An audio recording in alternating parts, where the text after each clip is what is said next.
This week's transit was carrying us through Jinki 41, which also symbolizes the beginning of a new year in the Jinki tradition or human design tradition, also called Rave New Year.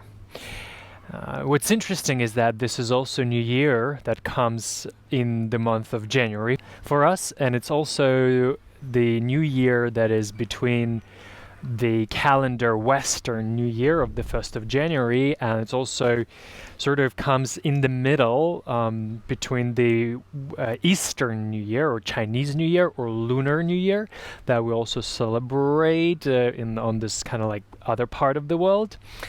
And so it's interesting that the beginning of New Year we celebrate and we begin with somewhere around this time, around January and February. So this is still a wonderful time for us to reassess our goals and plans for the year and things that we would like to manifest and create in our life. What's interesting is also I'm finding absolutely fascinating is that this is the shadow, this Jinki 41 brings us contemplation on the shadow of fantasy. And fantasy bringing us into the gift of, taking us into the gift of anticipation and all the way into the divine gift or siddhi of emanation. And fantasy is a wonderful, wonderful way to look at our New Year resolutions. We might fantasize a lot about what we are about to bring into our life, yet if we do not have enough resources, or if we do not have enough discipline, or if we do not have enough intention or constant stream of intention into that what we envision, we might simply end up having a fantasy. And fantasies are great. They're fantastic things for us to play with reality. They help us to envision that what we are creating.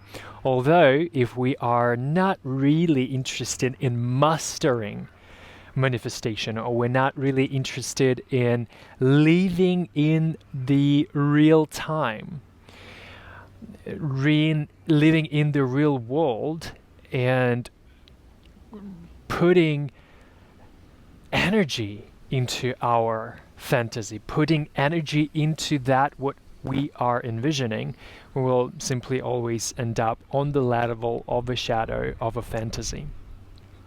So this is a wonderful starting point for us, fantasy into anticipation. Anticipation is a fantastic frequency. I personally felt it so much as I was contemplating this gift this week.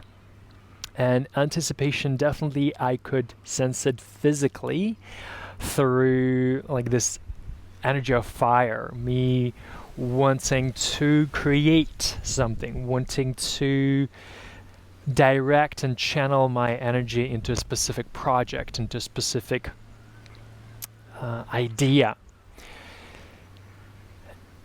And this is where the beauty is, because we are presented with the reality. We are presented with the physical world. We are presented with our bodies, with our physical energy, with our physical material bodies that help us to bring this very ethereal idea, a very ethereal energy of thoughts, of our dreams, of our fantasies into the reality. And so working with body, being able to guide myself through movement and training my physicality, and also working with many other individuals throughout my life, observing how we work with our bodies, how it feels when we decide to embody who we are and what we are, is incredible gift that helps us to ground down our anticipation, that then leads us into this beautiful divine siddhi of emanation,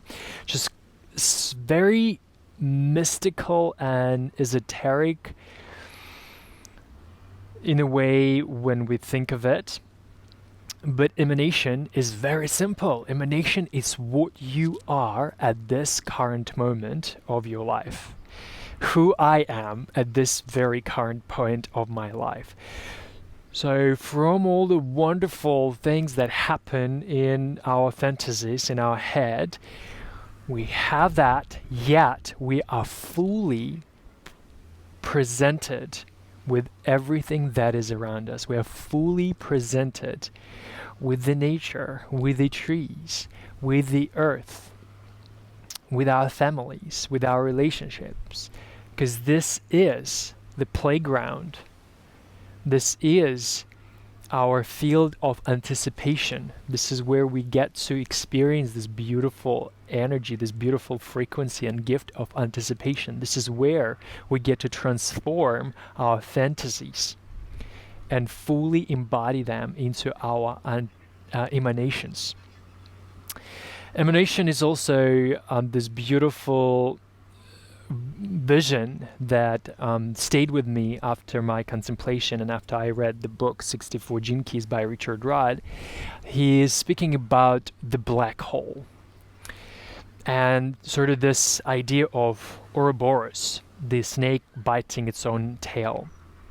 That is that we are the same self-generating source of energy and inspiration the moment that we are fully present in our physical body, the moment that we are fully present in our environment. We are self-generating. We are receiving the thoughts and allowing the thoughts and fantasies and ideas to come through us, create environment around us, get back to us into a next level of inspiration. Then we continue sort of biting our tail and swallowing our environment, transforming our environment, and going into the next level of our manifestation. And so this goes on and on and on as we are evolving, as we are involving nonstop. It's deeply, deeply, deeply contemplative and deeply meditative frequency of emanation. And so my invitation would be to sit or move or dance or play with your emanation today. Thank you for listening. Thank you for watching. With gratitude and light, you're a rocket.